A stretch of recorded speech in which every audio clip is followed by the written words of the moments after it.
Hey, Brian from Garage Mahal, outside Garage Mahal, and here we have a Mercedes ML550, the ML series. And if you're having like some weird electrical stuff going on where your wipers work intermittently, your fog lights work, they don't work, your dash goes out, comes on, your radio's not working, the air conditioner's not working, sometimes they come back on. Anyway, I can show you some stuff to troubleshoot right away.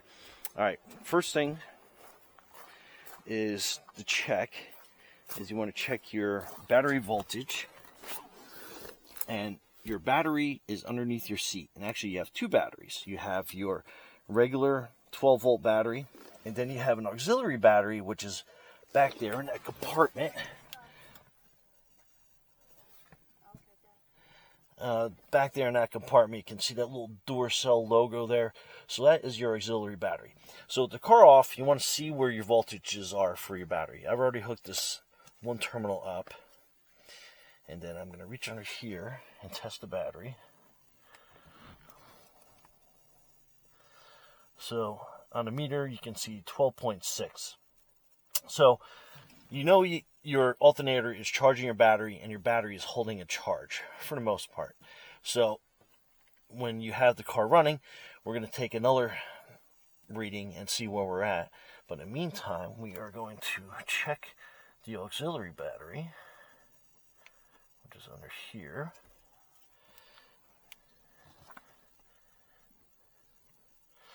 And that's showing, so I get the terminal on here tight, 13.5 volts.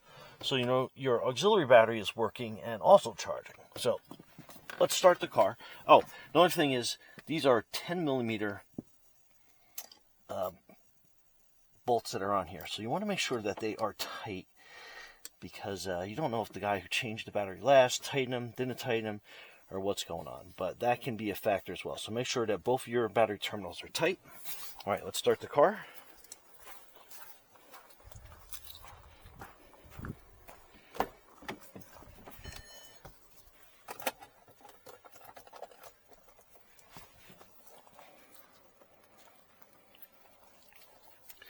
Alright, so we're going to start the car.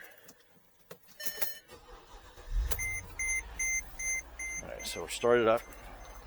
So next we're going to be checking alternator voltage. And while you got this compartment open,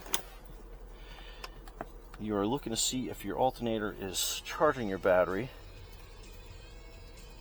Let me turn the radio off.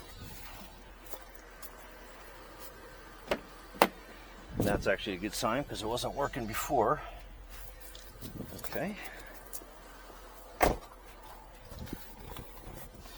So now I'm going to touch the other side of the battery terminal. And as long as this holds.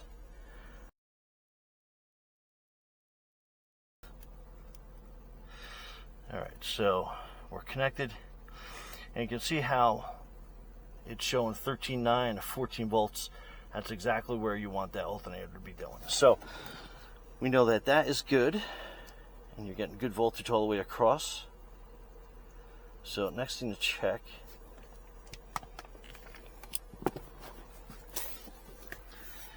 is we're going to go to the back of the car.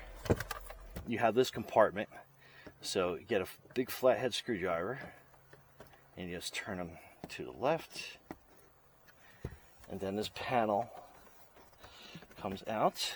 I might have to put a screwdriver in here to kind of pry it a little bit.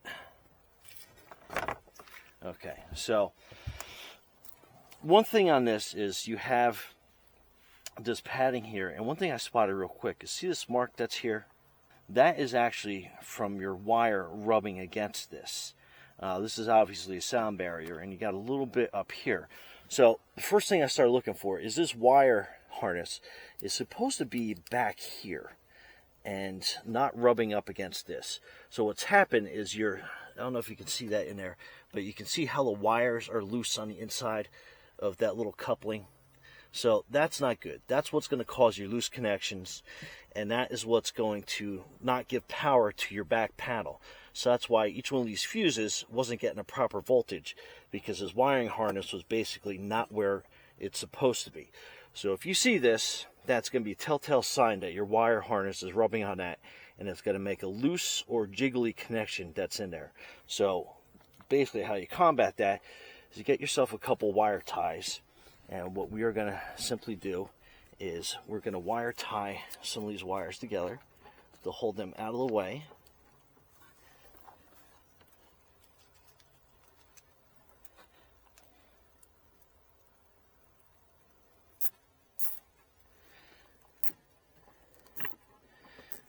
So we're going to put it there, and that's going to help keep that from rubbing on that.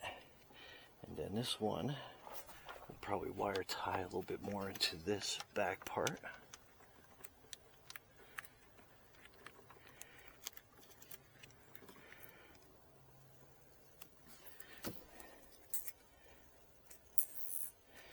Okay, so that's going to help keep that all out of the way, and that should resolve.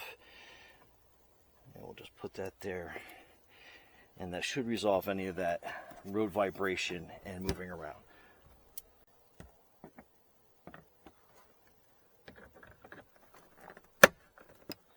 All right, let's start it up, see what we get.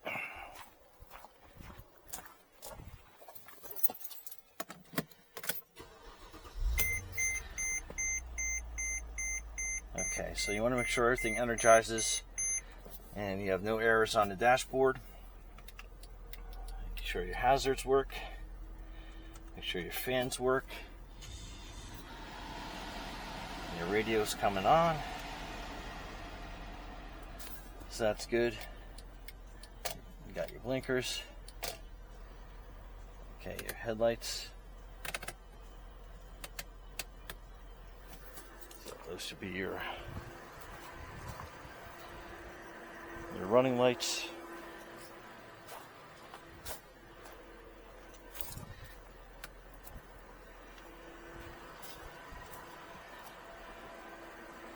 And your headlights are on, so that's good. And just check all your little power accessories out. Your seats work.